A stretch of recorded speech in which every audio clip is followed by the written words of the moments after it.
اعوذ باللہ من الشیطان الرجیم بسم اللہ الرحمن الرحیم۔ عزیز طلباء، آج ہم سورۃ الانفال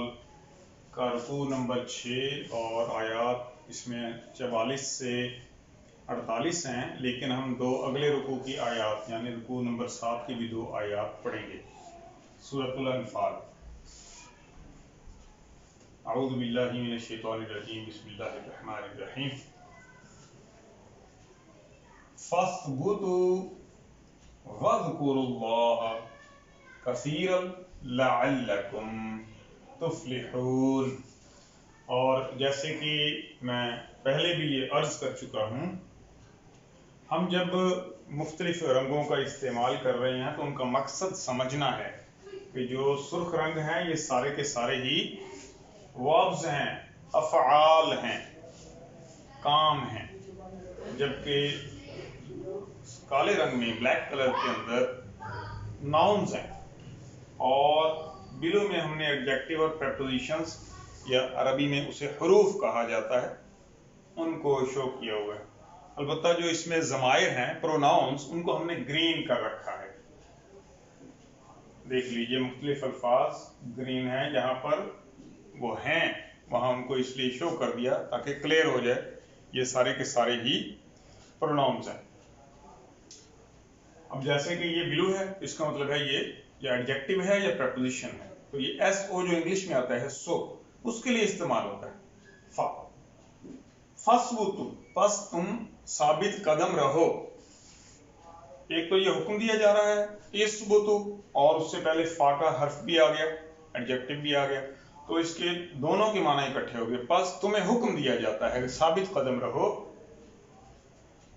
وَاذْكُرُوا یا وَاذْكُرُوا دونوں ٹھیک ہیں۔ وَاذْكُرُوا اللَّهَ كَثِيرًا، اور اللہ کا کثرت سے ذکر کرو، اللہ کو بہت یاد کرو۔ کیوں؟ کہ اسی کی مدد سے سب کچھ مکمل ہونا ہے، اسی کی مدد سے فتح حاصل ہونی ہے۔ اور اس سے ایک اور فائدہ کیا ہوگا؟ لَعَلَّكُمْ تُفْلِحُونَ، تاکہ تم فلاح پا جاؤ، کامیابی حاصل کر لو، جس مقصد کے لیے دنیا میں آئے ہو اس مقصد کو پالو۔ وَأَطِيعُوا اللَّهَ وَرَسُولَهُ، اور اطاعت کرو۔ دیکھیے اور کا لفظ چونکہ پریپوزیشن، اور اطیعوا آرڈر ہے، ورب ہے، تو اس میں ریڈ ہے، اور اطاعت کرو اللہ کی اور ورسولہ، یہاں ہو دیکھیے اللہ کا رسول، اس کا رسول پروناؤن ہے، تو یہ گرین کلر میں ہے۔ اطیعوا اللہ ورسولہ، اس کے اللہ اور اس کے رسول کی اطاعت کرو۔ ولا تنازعوا، اور نہ کرو تنازعوا، تم جھگڑا آپس میں۔ فا، بس اس سے کیا نقصان ہوگا؟ تفشلوا،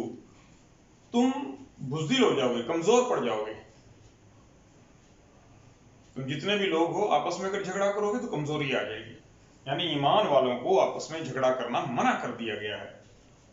وَتَذْهَبَ رِيحُكُمْ، اور تمہارا اقبال جاتا رہے گا۔ یہ ایک عربی زبان کا محاورہ ہے، اردو میں بھی اس طرح کا ایک محاورہ ہے، میں سناتا ہوں۔ اور اس قوم کی ہوا اکھڑ گئی، یہ بالکل اس محاورے کے جواب میں تذہب ریحکم اردو میں محاورہ بنا ہے۔ ہوا اکھڑ جانا یعنی ایک روب بنا ہوا تھا، روب دبدبہ ہیبت طاری تھی، وہ روب ختم ہو گیا، وہ ہوا نکل گئی، اس ہوا کے اکھڑ جانے سے روب نہ رہا، اقبال نہ رہا، سربلندی نہ رہی۔ تو یہ کس وجہ سے ہوگا؟ تنازع، جھگڑے سے۔ ولا تنازعوا، سو مت جھگڑنا۔ اور کرنا کیا ہے؟ ایک تو جھگڑنا نہیں تھا کہ آپس میں کمزور نہ پڑو، تمہاری ہوا نہ اکھڑ جائے، تمہارا اقبال نہ جاتا رہے۔ واصبروا، اور صبر سے کام لو۔ یاد رہے صبر کے معنی ہیں حق بات پر کھڑے رہتے ہوئے غلط بات کو وقتی طور پہ برداشت کرنا اور اس کا حل نکالنا۔ نبی کریم صلی اللہ علیہ وآلہ وسلم نے 13 سال مکہ میں صبر فرمایا ہے، تو یہ سیکھنے کے لیے ہے، امت کے سیکھنے کے لیے۔ ان اللہ مع الصابرین، صبر کرنے کا فائدہ کیا ہے؟ اللہ صبر کرنے میں، بے شک اللہ کن کے ساتھ ہوتا ہے، کن کا ساتھ دیتا ہے؟ جو صبر کرنے والے ہیں، جو صبر کرنے والے ان کے ساتھ اللہ ہوتا ہے۔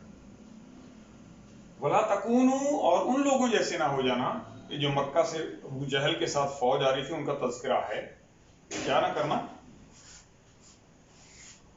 ولا تکونو کالذین، ان لوگوں جیسے نہ ہو جانا، کا جیسے کہ وہ، الذین وہ لوگ، خرجو نکلے تھے من دیارہم اپنے گھروں سے، جو اپنے گھروں سے نکلے، بطرن اتراتے ہوئے، دیکھو ہم کس شان سے جا رہے ہیں، ہمارے پاس گھوڑا بھی ہے، زرہ پہنی ہوئی ہے اور تلوار ہے، ہر چیز سپر ڈھال وغیرہ بھی موجود ہے، تو اپنا دکھاوا کر رہے تھے کہ کتنی شان کے ساتھ ہم یہاں سے جا رہے ہیں، ورعاء الناس، اور لوگوں کو دکھا رہے تھے، دکھاوا کرتے تھے، دیکھو ہماری ٹاور، ہماری شان،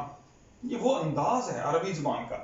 کیا کر رہے تھے وہ، ان لوگوں جیسے مسلمانوں تم نہ ہو جانا، تو دکھاوا کرتے تھے، اتراتے تھے، اور کر کیا رہے تھے جو اصل کام، وَيَصُدُّونَ عَنْ سَبِيلِ اللَّهِ، اور وہ اللہ کے راستے سے روکنے کے لیے سارا کچھ کر رہے تھے، تو اے مسلمانوں اللہ کے راستے سے روکنے والے مت بن جانا، واللہ، اور اللہ تو ایسا ہے، بما یعملون، جو وہ عمل کرتے ہیں، محیط، ان کو گھیرا ڈالے ہوئے ہے، احاطہ کیے ہوئے ہے، اللہ کے احاطے سے کائنات کی کوئی چیز باہر نہیں ہے۔ اور پھر یہ ہوا کہ جب وہ بدر میں پہنچے تو مسلمانوں کے میدان بدر میں پہنچنے سے پہلے بدر کے علاقے قریب کا ایک قبیلہ آباد تھا، اس قبیلے کا سردار تھا سراقہ بن مالک، تو شیطان اس کی شکل و شباہت بنا کر آ گیا، اور کسی نے پوچھا کون ہو، کہا یہ ساتھ والا قبیلہ میرا، میں وہاں کا سردار ہوں، تو اس کا ذکر آ رہا ہے آگے، اور کہنے لگا تم تو آج بڑی پوشاک پہنے ہوئے ہو، بڑی زرہ پہنی ہوئی ہے، کیا تم گھوڑے پہ جچ رہے ہو، تمہارے آگے تو کوئی نہیں ٹکنے والا آج، اس طرح اس نے کفار کے حوصلے بڑھانے کی کوشش کی۔ اب ذرا دیکھیے اللہ تعالیٰ اس کا تذکرہ کیسے کرتے ہیں، وَإِذْ، اور جب، زَيَّنَ، مزین کر کے دکھایا، ڈیکوریٹ کر کے دکھایا، لَهُمُ الشَّيْطَانُ، ہم، ان کے، اعمالہم، ان کے اعمال، شیطان نے ان کو، زَيَّنَ، ڈیکوریٹ کر کے دکھایا، تم تو بڑے کمال لگتے ہو، تمہارا تو جواب نہیں ہے، کیا بات ہو، جیسے اردو زبان ہمارے یہاں لاہور میں عام طور پہ کہتے ہیں بڑے چیتے لگ رہے ہو، یہ بالکل وہی لہجہ وہاں پر اس نے استعمال کیا، تم بڑے کمال کے ہو، آج تمہارے اوپر کوئی غالب نہیں آنے والا، وقال، اور کہنے لگا، لا غالب لکم اليوم، آج کے دن تو تم پر کوئی غالب نہیں آئے گا، اس کو آگے بھی پڑھتے ہیں، وقال لا غالب لکم اليوم من الناس، اور لوگوں میں سے آج کے دن تم پر کوئی غالب نہیں آنے والا،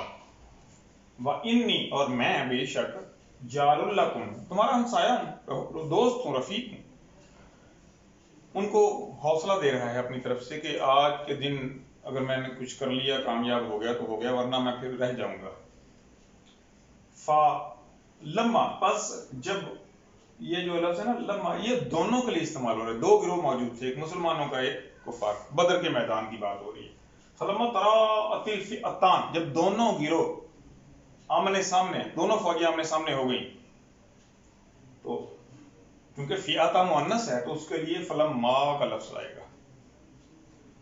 جب دونوں گروہ آمنے سامنے ہوئے تو کرنے کیا لگا، ناکس علی عقبیہ، اپنی ایڑیوں پر الٹا گھوم گیا، واپس، بس میں نہیں کھڑا رہ سکتا، کیوں، وقال، اور کہنے لگا، انی بریء منکم، میں تم سے آزاد ہوں، میں بری ہوا، میں تمہارے ساتھ نہیں ہوں، ابھی کیا کہہ رہا تھا پہلے، انی جار لکم، میں تمہارا دوست ہوں، ہمسایہ ہوں، اب کیا کہتا ہے، انی بریء منکم، میں تم سے آزاد ہوں، انی ارا، بے شک جو میں دیکھ رہا ہوں، اس نے کیا دیکھا، ہزار فرشتہ قطار میں آ رہا ہے، انی ارا ما لا ترون، وہ تم دیکھ ہی نہیں سکتے، جو میں دیکھ رہا ہوں وہ تم نہیں دیکھ سکتے، فرشتے آ گئے ہیں تو اس کا مطلب ہے میں کھڑا رہا، میری بھی گردن کٹ جائے گی، انی اخاف اللہ، بے شک میں ڈرتا ہوں اللہ سے، وہ جانتا تھا کہ اللہ کی طاقت کے سامنے کوئی چیز کچھ حیثیت نہیں رکھتی، واللہ شدید العقاب، اور اللہ تو سخت عذاب کرنے والا ہے، اذ یقول المنافقون، یہ رکوع نمبر 6 یہاں مکمل ہو چکا ہے، ہم 7ویں رکوع کی کچھ آیات آگے پڑھنے لگے ہیں، اذ یقول المنافقون، جب منافق کہنے لگے،